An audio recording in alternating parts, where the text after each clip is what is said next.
your model.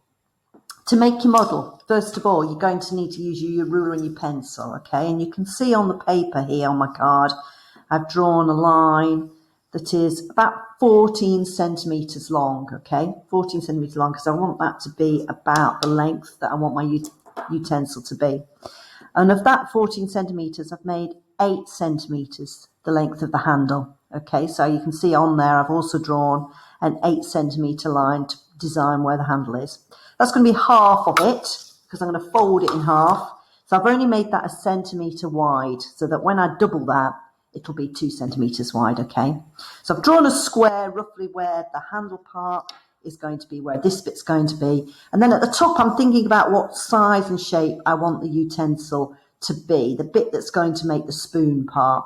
Well, I'm not going to make my spoon for a 3-year-old. It's going to be a slightly older student. So what I'm going to use is I'm going to use the top of my spork to give me the round shape that I want for this. So you can see what I've done is I've put that on the cardboard and I've just traced around that curve to get that shape that I'm looking for. And now what I'm going to do is I'm going to join those two bits together.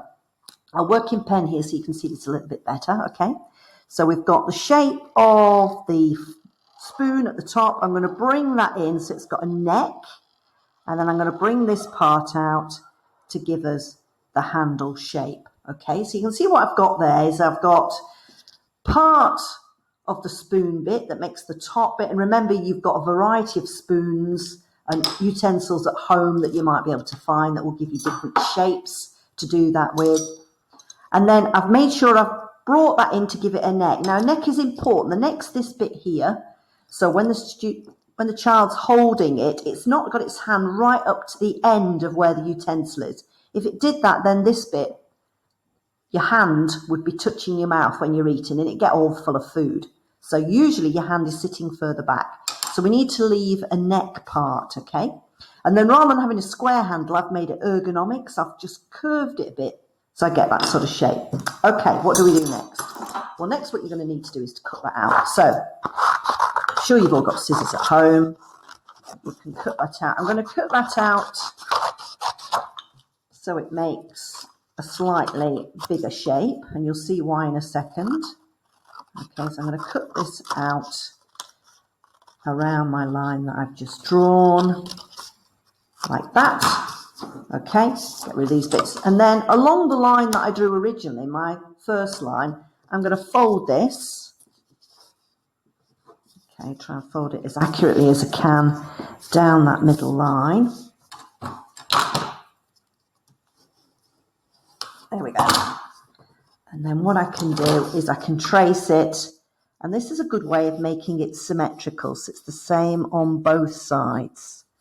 Okay, so to make life easier for yourself, fold it in half and then recut it. And you can see now why I left myself a little bit of cardboard when I was cutting out to make sure the other side had space to put this bit on. Okay, so once I open this up now, I should have a double-sided utensil. Okay, so that's the shape of my spoon that I've created. There's the first one.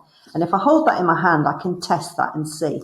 Now, obviously, this is only made of cardboard. It's not made of plastic, but it still gives us a good idea of how that would work. So if that was a utensil, what would that feel like in somebody's hand? Well, when I hold it in my hand, it does feel quite bulky. And remember, my hand is a lot bigger than a child's hand. So if I'm finding it bulky, then a child certainly would. And then this spoon bit here, how would that feel to eat with? Well, it's not too bad. I know it's not curved, but how would that work for me to pick up stuff? Well, it's big enough, certainly, to get some peas on or some mashed potato on. That would work. Is it too big for my mouth? No, it probably isn't. It would fit fine. But I do think I need to change this. So what I want you to do then is I want you to repeat that process. So remember, I started off with a 14 centimetre line. So I'm going to put another 14 centimetre line on. I had an 8 centimetre handle. So I'm just going to repeat this process again. Okay, I'm going to roughly trace on what I've got already.